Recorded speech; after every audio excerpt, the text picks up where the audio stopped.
Bonjour et bienvenue dans le quart d'heure EVAP. Aujourd'hui, test du Blitzen de chez GeekVap, un RTA de 24 mm. On se retrouve tout de suite pour la partie qu'est-ce qu'il y a dedans. On se retrouve donc pour la partie qu'est-ce qu'il y a dedans. Donc le Blitzen, toujours pareil, la boîte, la fameuse boîte GeekVap avec donc Blitzen RTA.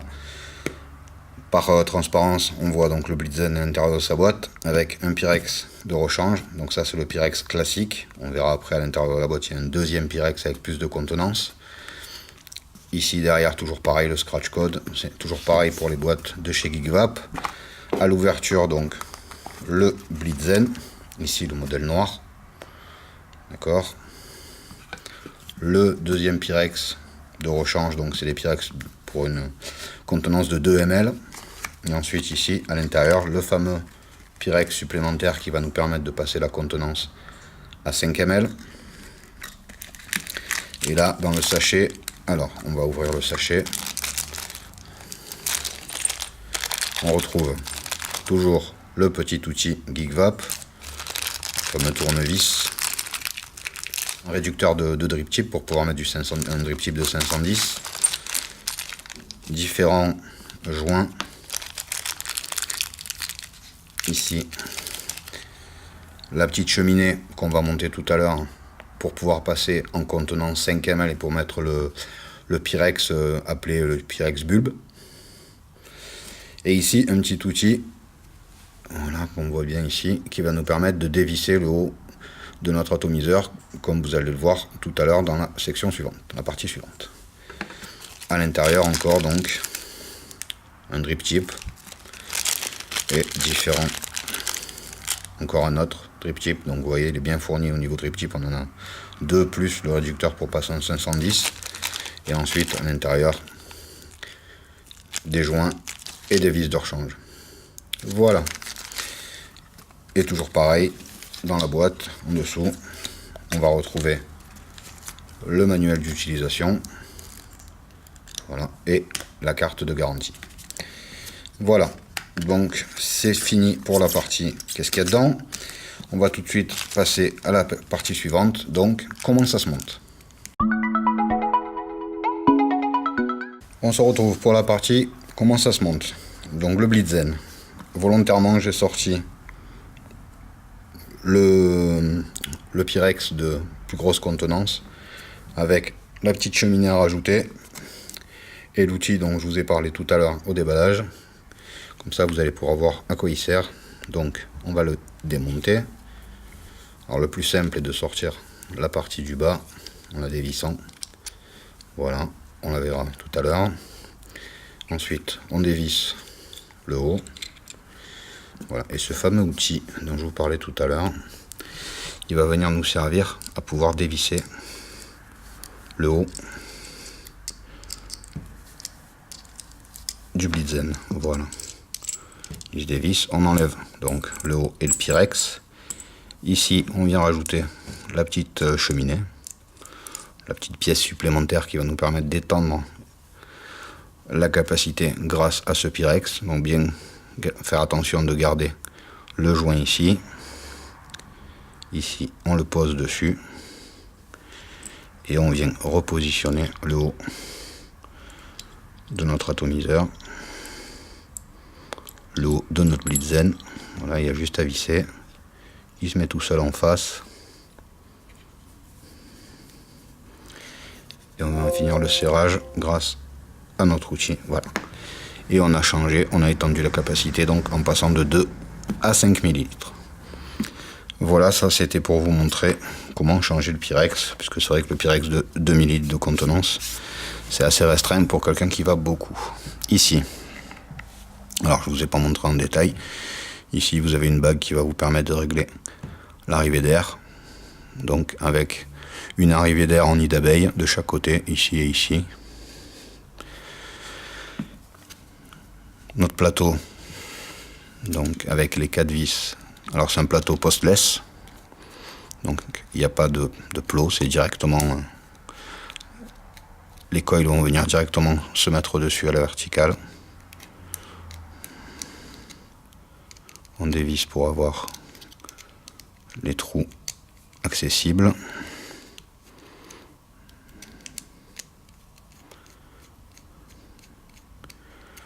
Voilà. Ensuite, ici, je vais essayer de me rapprocher. Ici,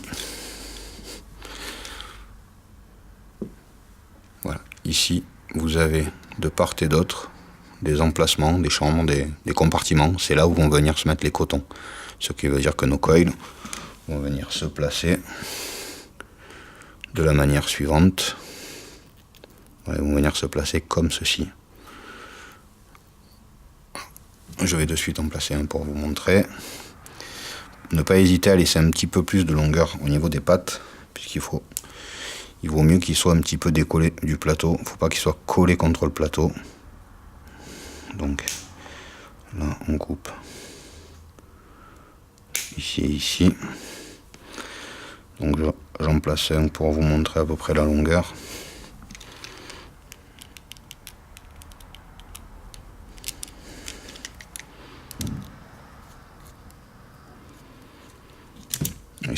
Il n'est pas très compliqué à monter. La seule chose à faire très attention, c'est bien aérer le coton.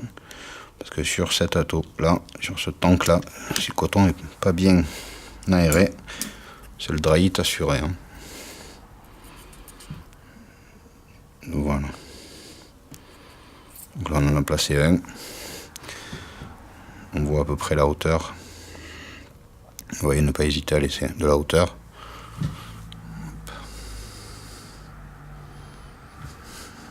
Voilà, on va faire de suite le deuxième. Donc toujours des coils en axe de 3 en 6 tours en flame wire.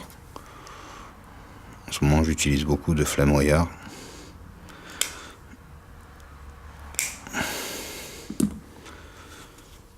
On place le deuxième.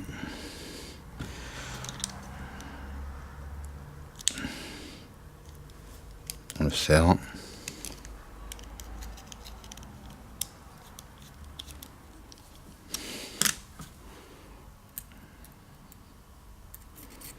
Et on vient le mettre droit. Voilà.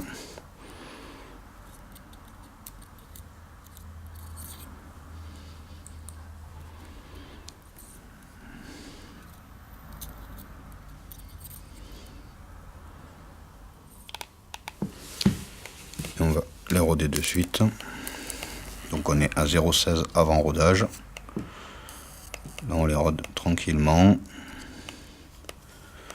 Ça permet de bien les mettre en place, de bien les faire rougir les deux.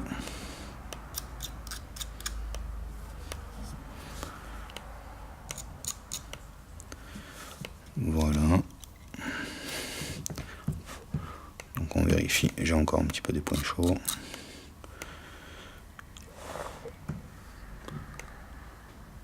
Voilà, là ils rougissent tous les deux simultanément. Donc toujours pareil, la chauffe de l'intérieur vers l'extérieur et le refroidissement de l'extérieur vers l'intérieur. On va maintenant mettre le coton. Donc on utilise du bacon qu'on aère. Alors c'est cette partie là qui va vous permettre d'avoir ou de ne pas avoir de fuite. Donc pas besoin de mettre une quantité énorme de coton. Toujours bien l'aérer, le rouler sans le tasser. Et le faire passer dans nos deux coils. Donc là on en fait un.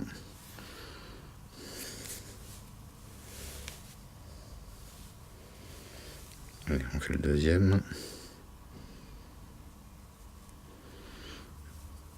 Moi je l'utilise depuis un petit moment maintenant. C'est un de mes atos, c'est un de mes tanks préférés. Et j'ai jamais eu de fuite. Voilà. Ensuite, pour le couper, on va le faire descendre à la hauteur de la cuve.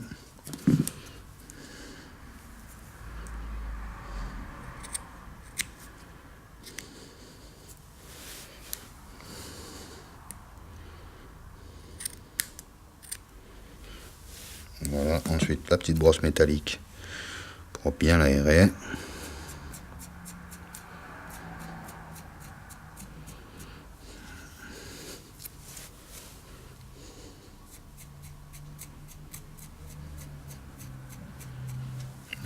pas hésiter à enlever l'excédent. Si le coton est tassé, ça va être le dry heat assuré. On coupe toujours l'excédent.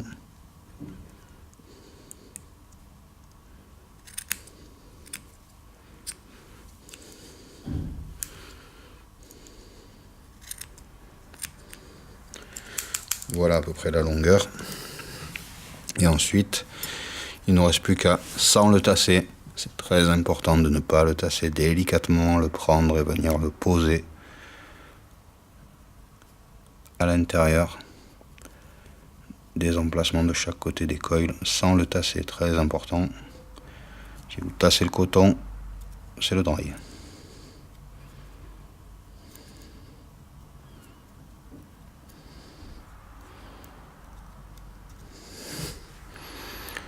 Vous voyez, on le voit bien ici, et si j'appuie dessus, il n'est pas tassé. Pareil de l'autre côté, on le prend et on vient le positionner délicatement.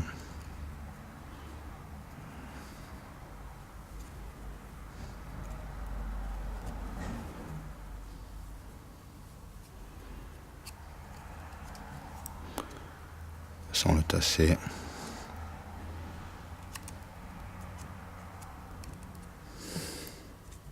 Voilà. Donc là, il est positionné.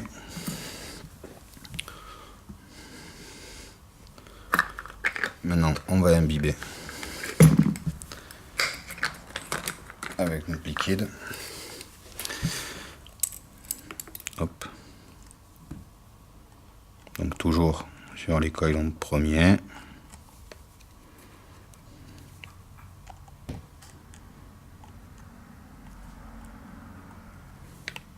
Fait chauffer un petit peu. Et maintenant, on vient imbiber. Alors s'ils sont bien aérés, les cotons, s'ils sont pas tassés, en mouillant, en imbibant le haut, ça va automatiquement venir imbiber aussi le bas. Là je le fais pour gagner du temps, mais normalement vous allez voir, si vous imbibez bien le coton et qu'il n'est pas tassé, ça va descendre sur le coton et ça va venir vous imbiber directement la partie du bas. Voilà, on fait chauffer. C'est bon, il n'y a plus qu'à remonter. Alors pour remonter, on va déjà bien faire rentrer notre coton.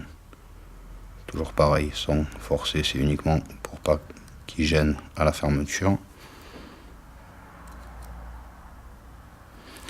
Voilà, ici on le démonte, on le dévisse du moins. Et on vient le mettre. Alors pareil, ici vous avez donc les fameux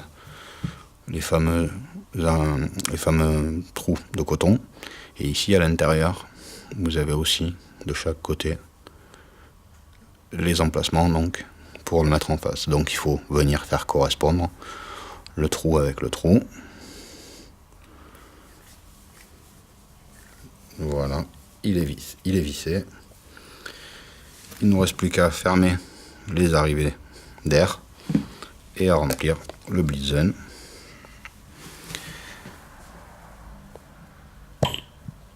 Voilà. Pas besoin de le remplir entièrement.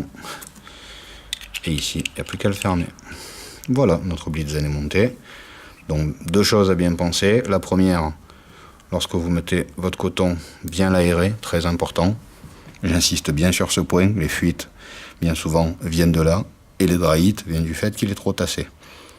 Et deuxième chose, au remplissage, toujours fermer les arrivées d'air puisqu'elles se situent en bas, et que si vous ouvrez en haut en ayant les arrivées d'air ouvertes en bas, vous allez créer une dépression et de ce fait là votre liquide risque de couler. Voilà tout ce qu'on pouvait dire donc pour cette partie comment ça se monte. On passe tout de suite à comment ça va. On se retrouve pour la partie comment ça va avec notre Blitzen monté sur une Towis à 60 watts, les airflows ouverts, les arrivées d'air donc ouverts au maximum. On va tout de suite essayer.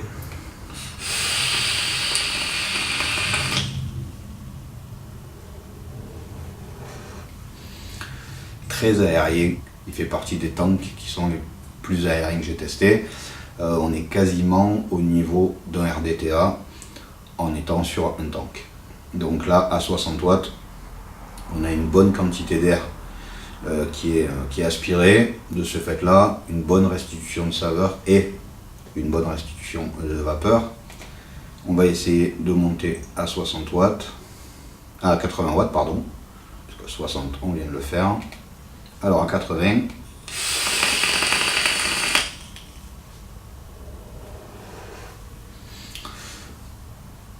à 80 watts, ça envoie encore bien aussi.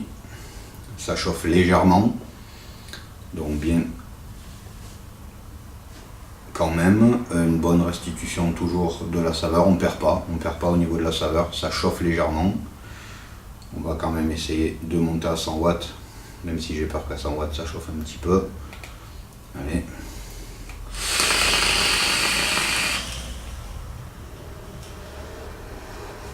Non, vu qu'il y a beaucoup d'air qui rentre par les airflows,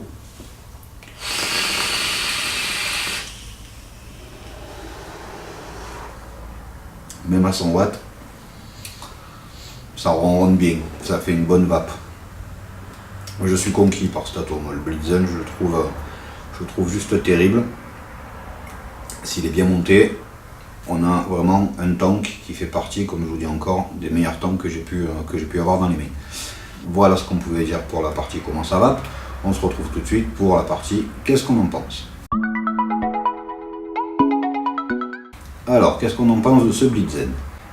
Au niveau du packaging de ce Blitzen, packaging classique de chez GeekVap, l'outil GeekVap, le petit outil que je vous ai montré qui va permettre de venir desserrer la partie haute, bien fourni au niveau du Pyrex, parce que vous avez deux Pyrex de 2 ml et vous avez ensuite le Pyrex appelé bulbe pour une contenance de 5 ml que j'ai monté immédiatement dessus. Voilà, donc au niveau du packaging, il est assez complet, donc je lui mettrai moi un 4 logo IVAP. Au niveau du montage, le montage, encore une fois, la seule difficulté de ce montage, de cet ato, la seule difficulté, ça va être le placement du coton. C'est la seule chose. Si vous placez bien votre coton, il n'y a pas de fuite. Donc choisissez une bonne qualité de coton. Moi, j'ai pris du bacon. Après, je conseille plutôt de prendre un coton qui soit avec une forte densité, de bien penser à l'aérer et de bien venir le placer ensuite dans les compartiments prévus à cet effet. Pas besoin de mettre trop de coton parce que vous n'arriverez plus à fermer votre Blitzen. Donc si vous suivez la vidéo et que vous mettez la même quantité que moi, vous ne devriez pas avoir de fuite. C'est la seule difficulté pour le montage du Blitzen. Donc pareil, pour moi, j'ai dû le cotonner 2-3 fois quand je l'ai eu la première fois dans les mains, parce que je venais du RDTA et qu'il faut plus de coton pour du RDTA. Là, c'est vrai que la quantité de coton est moindre, mais c'est pas pour autant qu'on perd sur la vape. Donc au niveau du montage, je mettrai aussi un 4 logo IVAP. Au niveau de la restitution, alors là je dirais aussi bien saveur que vapeur. Ce sera du 4 logo IVAP aussi, puisqu'on a bien vu qu'à 60, 80 ou 100 watts, on avait une bonne restitution de vapeur et de très très bonnes saveurs dans ce Blitzen. Voilà ce qu'on pouvait dire pour ce Blitzen. Il ne me reste plus qu'à vous souhaiter une excellente journée et à vous dire à tous